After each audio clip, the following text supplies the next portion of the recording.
노르가즘입니다. 노르가즘. 최근에 나온 제목 중에는 이게 최고인 것 같습니다. 노모 씨도 있었어요. 노모 씨. 자비는 없다. 어울리는 제목이고. 예.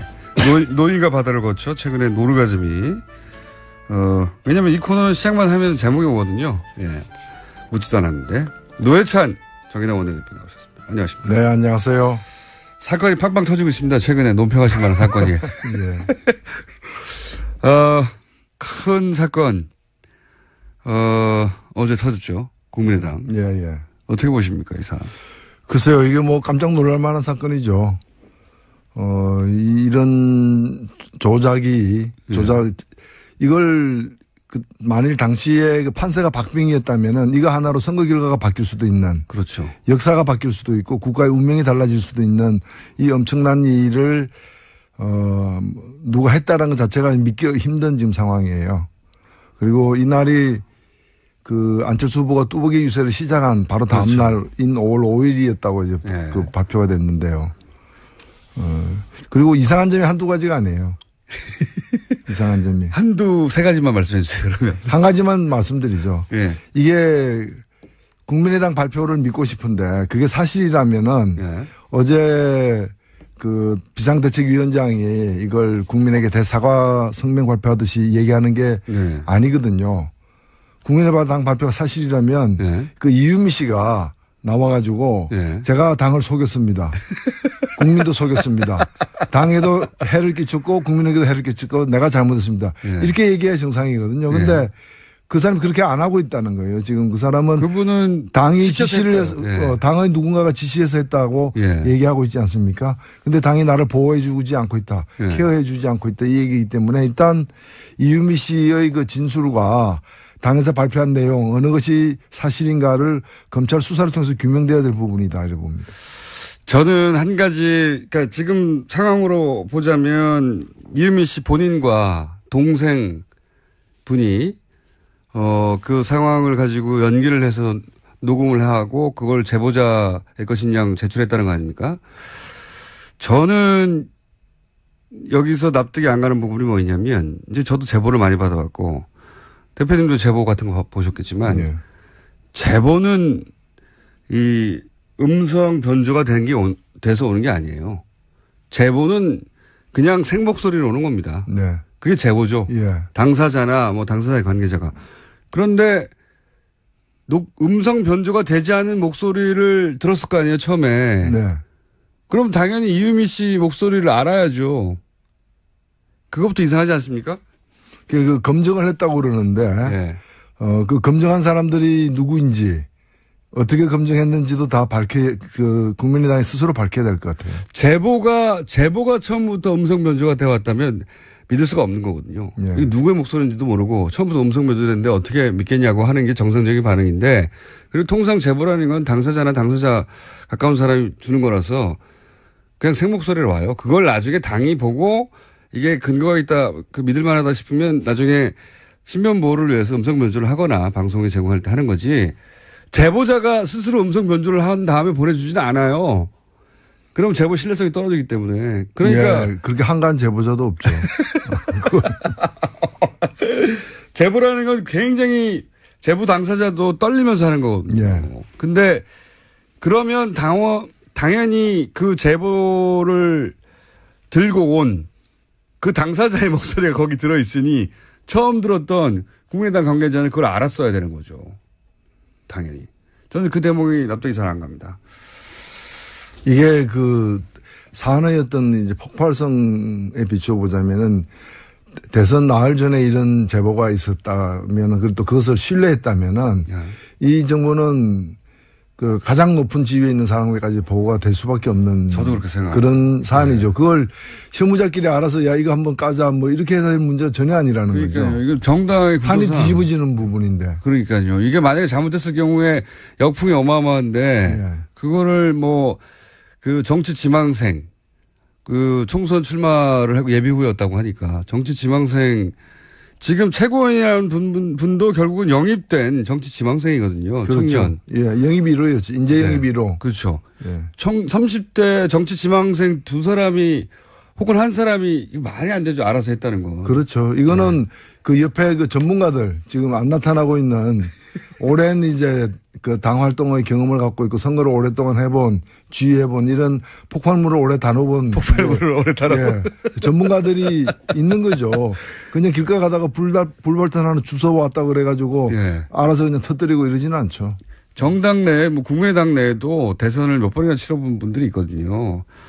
이거를 이제 청년 그 정치 지망생이 가지고 왔다고 해서 덥석 물지 않습니다. 그렇게 만만하지 않아요. 정당도. 근데 이제 이걸 기자회견을 하고 그렇게 공격적으로 치고 나갈 정도였으면 저는 뭐 최고위 선까지 보고는 됐다. 진위 여부를 누구까지 알았는지는 모르겠지만. 이상한 사건입니다, 굉장히. 그렇죠. 그리고 이게 아주 질이 안 좋은 사건이죠. 대통령 선거에서 뭐 사실을 과장하거나 아니면 팩트는 명백한데 여기에 대한 비판의 강도가 너무 과하다거나 이런 일은 왕왕 있습니다. 선거 과열되다 보면. 근데 없는 그렇죠. 근데 생으로 없는 사실을 만들어 가지고 뒤집어 씌우면서 그것도 선거 나흘 전에 이걸 추진했다는 거는 이거는 엄청난 거죠. 전례가 없어요. 전례가 없는 거죠. 과거에 예를 들어서 당 밖에 누군가가 뭐 5짜리 사실을 100인 것처럼 과장해가지고 기자회견을 하고 당이 뭐 그 기자회견을 주선하거나 혹은 묵인하거나 그걸 써먹거나 하는 경우 있어도 당 내에서 자체 제작한 원천 가짜는 이 전례가 없는 일이에요. 아니 그 선거 나가는 후보가 고등학교 중퇴인데 고등학교 졸업이라고 써도 당선 무효예요. 맞습니다. 근데 이런 엄청난 사실을 갖다가 이건 죄의 질로 보면은 국정원 댓글 사건보다 더 심각한 거예요. 맞습니다. 그러니까 아무리 이분이 정치 지망생이었다 하더라도 거의 10년 가까이 이 정치권 가까이 있었고, 그리고 안철수 후보와 사제지간으로 2년도 깊고 캠프에도 오래 있었고, 그리고 정치 지망생이었고, 근데 자신이 이 일로 정치적 미래가 완전히 막힐 수도 있다, 잘못되면. 이런 생각을 안 했을 수 없거든요. 누군가의 인준, 허락 없이는 이런 일을 할 수 없다고 보는 게 상식적이다. 정치판이라는 것도 만만하지 않습니다. 거기도 전문 영역이라 이런 온갖 폭력거리들, 폭발물들이 오는데 폭발물들을 오랫동안 다뤄본 분들이 그 안에 계신데 지금 나온 보도 정도로는 납득이 전혀 안 가는 상황이다. 또 있습니다. 새 소식이.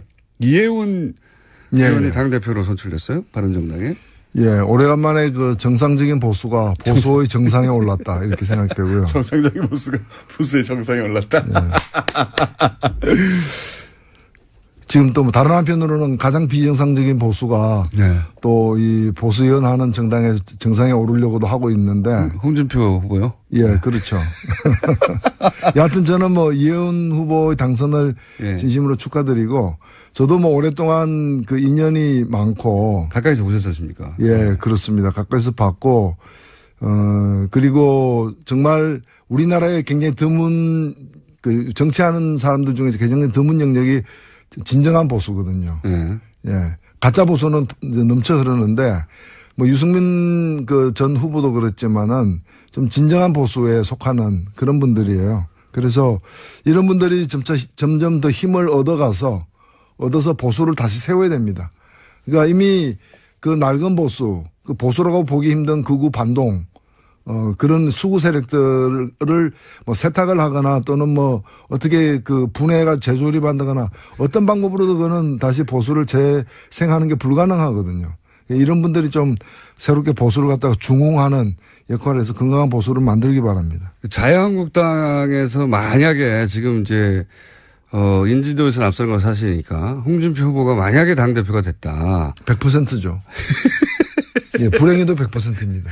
그러면 자유한국당의 홍준표 대표와 바른정당의 이해운 대표는 극과 극이에요. 여러 가지 면에서. 두 당이 어떻게 합니까 이제? 싸워야죠. 정말로 심하게 싸울 것이다. 두 당이. 사안별로 저는 그렇게 예상합니다. 일단 이해운 그 대표가 그 당선 직후에 이제 발표한 내용을 보면은 진영 논리에 사로잡히지 않겠다라는 거거든요. 야당이라고 해서 또 보수라고 해서 눈 감고 함께 하지 않겠다. 사안마다 합리적인 게 무엇이냐를 보고서 입장을 갖다가 그때그때 달리하겠다고 했기 때문에 저는 그 가장 올바른 선택을 하고 있다고 보여집니다. 이혜원 의원과 바른정당과 진보정당이 이제 도저히 타협할 수 없는 지점도 있죠, 분명히. 그러니까 좀 정당이 다른 건데. 근데 이제 말을 하다 보면은 어쨌든 대화는 되거든요.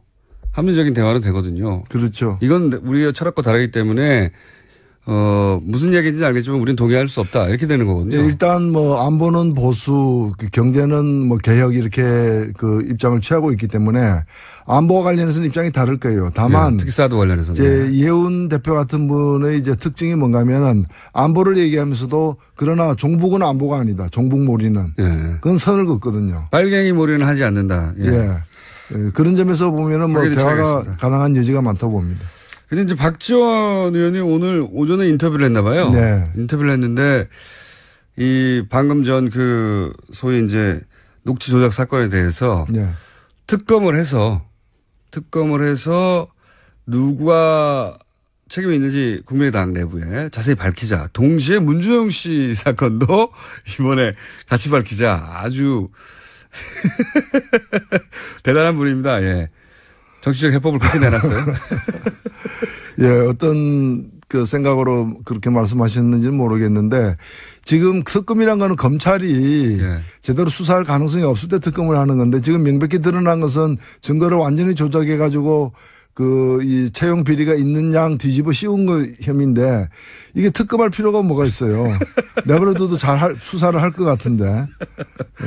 오히려 지금 더 필요한 건 뭔가 하면 국민의당이 스스로 조사를 해서 당이지 않습니까? 공당이라면은 스스로 제대로 조사를 해가지고 누가 더 연루됐는지 그리고 이 당사자가 지금 이유미 씨가 얘기하는 부분이 당의 요구에 따라서 했다라는 게 사실인지 아닌지에 대해서 그다음에 누가 이걸 갖다가 신빙성을 검토했는지 어디까지 보고되었는지 안철수 후보는 알았는지 몰랐는지 이 모든 것을 스스로 조사해서 국민들에게 밝힐 필요가 있는 것이지 웬 특검입니까? 보통은 거꾸로죠. 검찰 수사를 한다고 하면 우리가 당이 알아서 하겠다고 하는 것 보통 이렇게 나오는데 자체 조사를 해서 밝히고 미진한 부분을 검찰 수사에 의뢰하겠다. 그 특검하자는 얘기는 저쪽도 여전히 의혹이 있다라는 얘기를 지금 하는 거 아니겠습니까? 저는 이거야말로 대선 불복이라고 생각합니다. 대선 불복. 이 부분 어떻게 보십니까? 홍준표 후보가 바른정당의 정병국 전 대표 자서전에 의하면 바른정당 출범 초기에 합류 의사를 타진한 적이 있다. 이래서 공방이 있어요. 근데 홍준표 후보는 물론 부인하고 있는데 그럴 법하다고 보십니까? 네, 뭐 홍준표가 실제 어떻게 했는지는 다른 사람들이 알기는 어렵고요. 그렇죠. 관련되고 접촉한 분들은 아시겠죠. 근데 당시에 보면은 반기문 후보가 완전히 이 내려놓기 전에 상황 이럴 그렇죠. 때 보면은 상당수의 제가 직접 확인한 것도 상당수의 국회의원 그다음에 자유한국당 국회의원들 그다음에 심지어는 기초자치단체장 그다음에 시의원 도의원 이런 분들이 떠날 준비를 갖다가 일진, 이진, 삼진 그렇죠. 이러면서 떠날 준비를 이삿짐 거의 다 꾸린 상태였어요. 특히 충남 지역을 베이스로 하는 국회의원들은 반기문 총장이 바른정당에 합류하기만 한다면 우리도 합류하겠다 하고 번호표 뽑아서 기다리고 있었죠. 그러니 경남 지역 같은 경우도 제가 경남 창원이니까 제가 직접 들은 얘기들이 많습니다. 당사자들로부터. 당사자들로부터. 순번 기다리고 있다고. 뭐 그렇기 때문에 홍 지사 같은 경우에도 그런 여러 가지 고려를 타진을 했을 수도 있다. 다만 진짜 했는지 안 했는지는 이제 관계자들이 이제 더 얘기를 해봐야 알겠죠. 정병국 전 대표의 평상시에 이제 품성이라든가 겪어본 바에 의하면 자서전에 이거를 소위 뻥을 칠 뿐입니까? 글쎄요. 제가 볼 때는 책에다가 그냥 지나가는 말도 아니고 책에다가 기록에 남는 거짓말을 할 분으로 보이지는 않습니다. 저도 통상 주변에서도 더 그런 얘기를 하는데 물론 이런 수도 있습니다. 같은 말을 서로 달리 해석했다. 요게 나머지 남아있는 한 가지 가능성이죠. 근데 이제 그 책 내용도 측근을 통해서 알아봤다라는 것이기 때문에. 측근을 통해서. 그러니까 홍 지사 입장에서는 그건 측근이 한 일이다. 나는 모른다. 최악의 경우에는 그렇죠.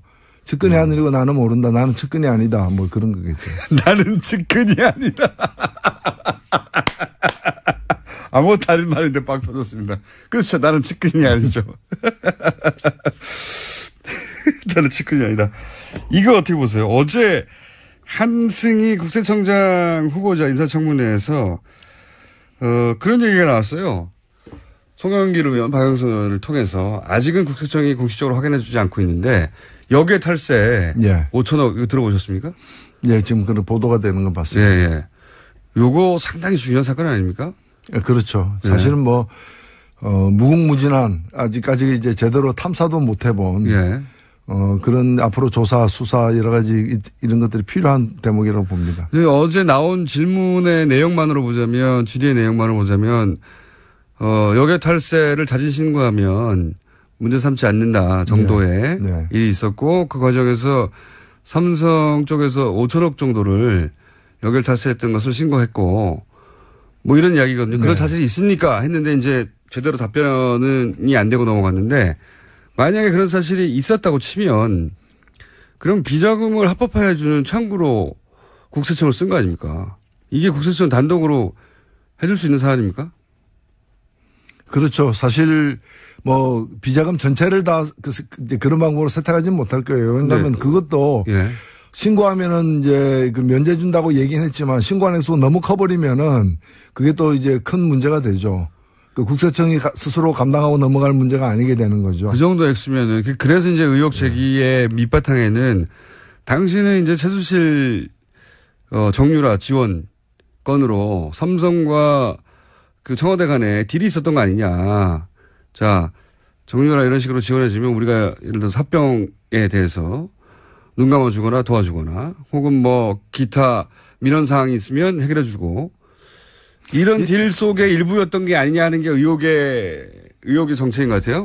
뭐 삼성에서 국민연금 합병 문제, 예. 그 국민연금 관련 주식 합병 문제라거나 삼성중공업 문제라거나 아니면 SK에서 그 동생을 꺼내는 문제라거나 예. 여러 가지 또는 이제 면세점 문제라거나 여러 가지 기업들의 그 민원, 정말 치명적인 그런 민원을 갖다가 해결하는 대가로다가 금전적 지원을 갖다가 예. 본질적으로는 뇌물이지만 그걸 가지고 어떤 지원을 갖다가 받았던 그런 정황들이 많이 확인됐지 않았습니까? 예. 그렇기 때문에 이것도 그럴 가능성이 충분히 있는 거죠. 그렇죠. 그러면 연장선상에서 나와야 될 얘기인데 이 삼성 관련 뉴스들은요 보도가 잘 안 돼요. 크게 신기하죠. 예. 예, 뭐 보도되는 그 통로에 이제 그쪽 삼성에서 많이 이렇게 작용을 하고 있다고 봐야죠. 게이트 키퍼가 따로 있는 건지 잘 안 됩니다 보면 사실 요런 건들은. 자, 영장 기각 문제는 어떻게 생각하십니까? 정유라 씨가 영장이 두 번째 기각됐지 않습니까? 예, 뭐 지금 세 번째 영장을 청구할 가능성이 있고요. 예. 왜냐면은 그 마을 세탁과 관련해 가지고 예. 이 정유라 씨가 말을 좀 바꿨거든요.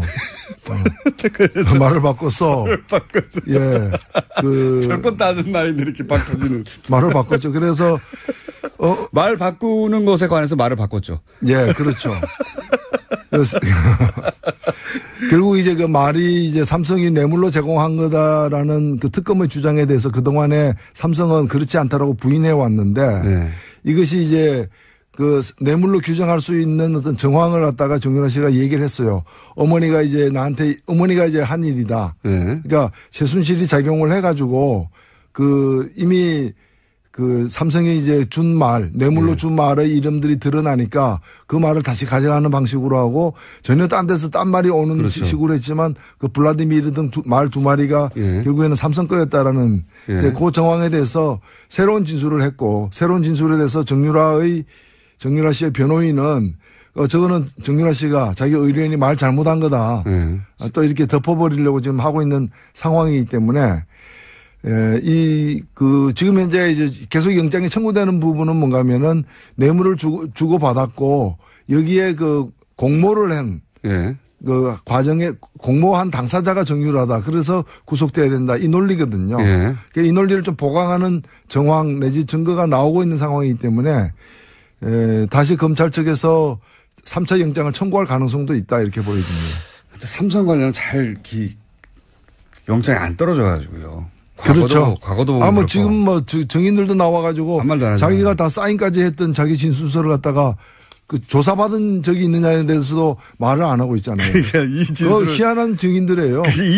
이 진술을 본인이 하셨습니까? 네. 사인한 건데 거기에 대해서도 침묵이에요. 예, 그러니까 그러면 이 피고 증인은 몇 년 몇 월 며칠 태어났습니까도 얘기 안 하는 거예요. 자기가 태어난 사실도 인정 안 하는 거예요. 그런 거와 똑같은 거예요. 존재를 인정하지 않는 거예요. 그 법원 사법부에 증언하러 나오긴 나와요. 네. 나와서 이렇게 완벽한 침묵으로 일관하는 건 본 적이 없거든요. 더군다나 재벌 사건도 많은데 나오면 뭘 말합니다. 뭐라도 아니다 기다. 근데 이 경우는 나오긴 나오는데 말을 안 해요. 아무 말도. 삼성은 사법부도 두려워하지 않는 거예요. 사실은. 그렇죠. 예. 뭐 법 위에 있으니까. 이런 거는 전례가 없는 경우입니다. 진짜로. 처음 있는 경우야. 이게 그래서 언론에서 비난이 쏟아져야 되거든요. 예. 삼성 관련은 언론 보도가 그렇게 많지가 않습니다. 이런 거. 뭐 광고 돈줄을 쥐고 있으니까 언론도 참 안타깝게 영향받는 경우들이 있는 것 같아요. 그런 추정을 할 수밖에 없는 게 이건 전례가 없는 일이고 그 자체로 법정을 모독하는 거라고 공격할 수 있거든요. 충분히. 예. 자기가 쓴 것도 이거 본인이 쓴 거 맞습니까? 검찰에 물어봐도 사실 인정을 한 다음에 그 다음에 증언할 때 침묵해도 되잖아요. 혹은 뭐 거부하거나. 아무것도 대답을 안 해요. 예, 네. 아무것도. 증인은 지금 법정에 나와 있으니까 얘기해도 아무 말 안 하는. 증인은 증인입니까? 이거 물어봐도 아무것도 대답을 안 하는 겁니다. 지금 침묵. 그래서 이제 증인들을 더 이상 부를 필요가 없다고. 결국에는 이런 대응이 이걸 통해 가지고 이 관련된 사실들을 이제 제일 중요한 게 이제 뇌물이죠. 형량에 직접적인 영향을 미치니까 이걸 통해서 이재용 씨를 보호하려는 그렇죠. 네. 그런 이제 무리수를 두고 있는 상황이죠. 욕을 먹든 어쨌든 법정을 모독하는 것도 다 상관없는 거예요. 그냥 이재용 부회장만 보호할 수 있으면 그런 상황이 벌어지고 있고 그거를 모든 언론이 질타해야 되는데 우리만 질타하고 있습니다 지금. 예. 여기서만. 뉴스 공장의 존재 가치죠. 한 가지만 더 여쭤보고, 어제 JTBC에서 김경준 씨 인터뷰를 보도를 했습니다. 예. 이 사안은 지난 10여 년 이상 묻혀있던 사안인데, 예. 묻혀있었지만 사람들은 다들 기억하는 사안이죠. 예. 이 사건을 앞으로 어떻게 보십니까? 예. 저는 이제 박근혜 전 대통령이 이제 탄핵을 당했기 때문에, 이제 다음 순서는 이명박 전 대통령이라고 생각됩니다. 오히려 박근혜 정권에서 이명박 대통령 시절에 있었던 여러 비리나 문제들에 대해서 이 당시 박 정권이 나서서 그걸 갖다가 은폐하는데 여러 기여를 했다고 저는 보여졌기 때문에 그 당시에 있었던 여러 그 비리 의혹들 또 주요 정책의 어떤 그 문제점 이런 부분과 관련해 가지고는 진상규명이라거나 또는 이제 진실에 대한 어떤 조사가 필요하다고 봅니다.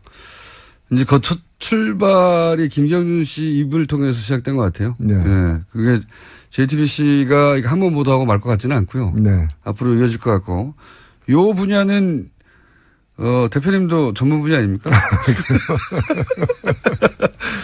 자, 앞으로 제가 보기에는, 이명박 전 대통령에 대한 얘기가 나올 수밖에 없는데, 노회찬 원내대표가 크게 활약이 기대되는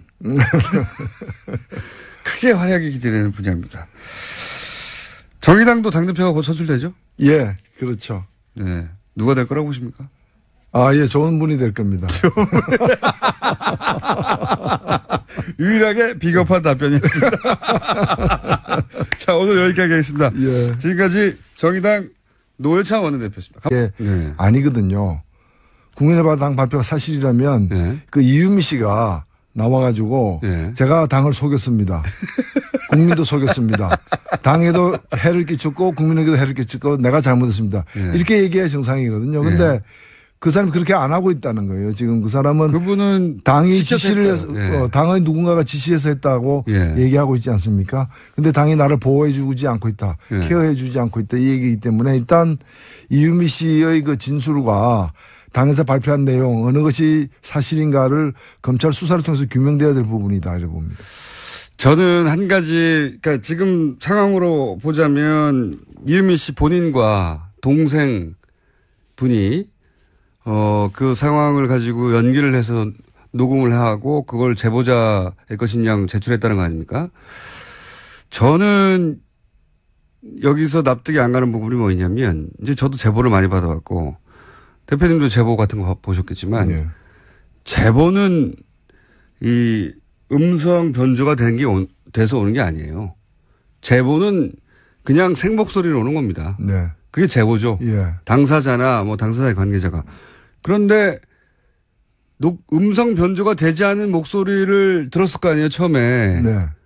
그럼 당연히 이유미 씨 목소리를 알아야죠. 그것부터 이상하지 않습니까?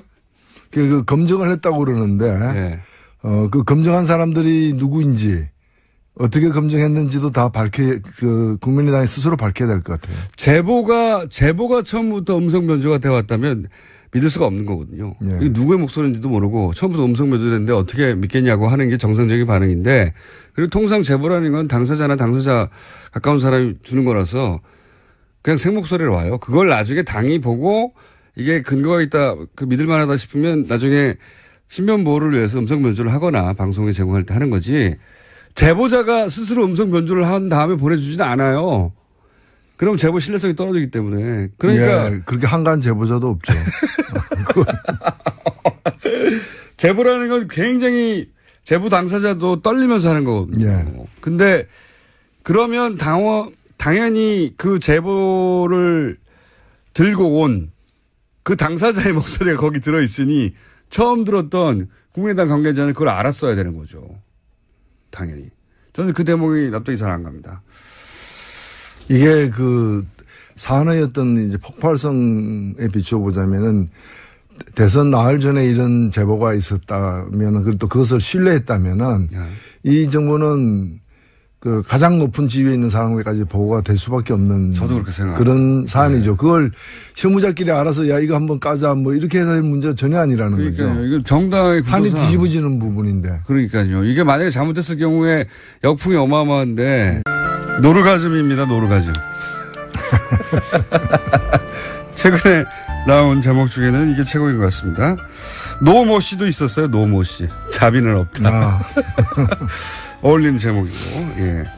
노인과 바다를 거쳐 최근에 노르가즘이, 왜냐면 이 코너는 시작만 하면 제목이 오거든요. 예. 묻지도 않았는데. 노회찬 정의당 원내대표 나오셨습니다. 안녕하십니까. 네, 안녕하세요. 사건이 팡팡 터지고 있습니다. 최근에 논평하신 만한 사건이. 예. 큰 사건, 어제 터졌죠. 국민의당. 예, 예. 어떻게 보십니까, 이 사안? 글쎄요, 이게 뭐 깜짝 놀랄 만한 사건이죠. 이런 이걸 만일 당시에 판세가 박빙이었다면은 이거 하나로 선거 결과가 바뀔 수도 있는. 그렇죠. 역사가 바뀔 수도 있고 국가의 운명이 달라질 수도 있는 이 엄청난 일을, 누가 했다라는 것 자체가 믿기 힘든 지금 상황이에요. 그리고 이날이 안철수 후보가 뚜벅이 유세를 시작한 바로 다음 그렇죠. 날인 5월 5일이었다고 이제 네. 발표가 됐는데요. 그리고 이상한 점이 한두 가지가 아니에요. 이상한 점이. 세 가지만 말씀해 주세요, 그러면. 한 가지만 말씀드리죠. 예. 이게 국민의당 발표를 믿고 싶은데 그게 사실이라면은 예. 어제 비상대책위원장이 이걸 국민에게 대사과 성명 발표하듯이 얘기하는 게 이거는 엄청난 거죠. 전례가 없어요. 전례가 없는 거죠. 예. 과거에 예를 들어서 당 밖에 누군가가 예. 뭐 5짜리 사실을 100인 것처럼 과장해가지고 예. 기자회견을 하고 당이 뭐 그 기자회견을 주선하거나 혹은 묵인하거나 그걸 써먹거나 하는 경우 있어도 당 내에서 자체 제작한 원천 가짜는 이 전례가 없는 일이에요. 아니 선거 나가는 후보가 고등학교 중퇴인데 고등학교 졸업이라고 써도 당선 무효예요. 맞습니다. 근데 이런 엄청난 사실을 갖다가 이건 죄의 질로 보면은 국정원 댓글 사건보다 더 심각한 거예요. 맞습니다. 그러니까 아무리 이분이 정치 지망생이었다 하더라도 거의 10년 가까이 이 정치권 가까이 있었고, 그리고 안철수 후보와 사제지간으로 인연도 깊고 캠프에도 오래 있었고, 그리고 정치 지망생이었고, 근데 자신이 이 일로 정치적 미래가 완전히 막힐 수도 있다, 잘못되면. 이런 생각을 안 했을 수 없거든요. 누군가의 인준, 허락 없이는 이런 일을 할 수 없다고 보는 게 상식적이다. 네.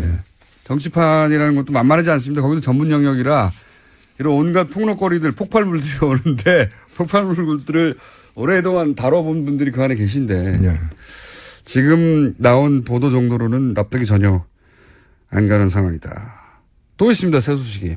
이해운 그거를 그 정치 지망생 총선 출마를 하고 예비 후였다고 하니까 정치 지망생 지금 최고위원이라는 분도 결국은 영입된 정치 지망생이거든요. 그렇죠. 청년. 예, 영입 1호였죠. 인재 영입 1호. 그렇죠. 예. 30대 정치 지망생 두 사람이 혹은 한 사람이 말이 안 되죠. 알아서 했다는 거. 그렇죠. 이거는 그 옆에 그 전문가들 지금 안 나타나고 있는 오랜 이제 그 당 활동의 경험을 갖고 있고 선거를 오랫동안 해본 지휘해본 이런 폭발물을 오래 다뤄본 전문가들이 있는 거죠. 그냥 길가 가다가 불발탄 하나 주워 왔다 그래가지고 알아서 그냥 터뜨리고 이러지는 않죠. 정당 내 국민의당 내에도 대선을 몇 번이나 치러본 분들이 있거든요. 이거를 이제 청년 그 정치 지망생이 가지고 왔다고 해서 덥석 물지 않습니다. 그렇게 만만하지 않아요. 정당도. 근데 이제 이걸 기자회견을 하고 그렇게 공격적으로 치고 나갈 정도였으면 전 최고위 선까지 보고는 됐다. 진위 여부를 누구까지 알았는지는 모르겠지만. 이상한 사건입니다, 굉장히. 그렇죠. 그리고 이게 아주 질이 안 좋은 사건이죠. 대통령 선거에서 사실을 과장하거나 아니면 팩트는 명백한데 여기에 대한 비판의 강도가 너무 과하다거나 이런 일은 왕왕 있습니다. 선거 과열되다 보면. 근데 그렇죠. 근데 생으로 없는 사실을 만들어 가지고 뒤집어 씌우면서 그것도 선거 나흘 전에 이걸 추진했다는 거는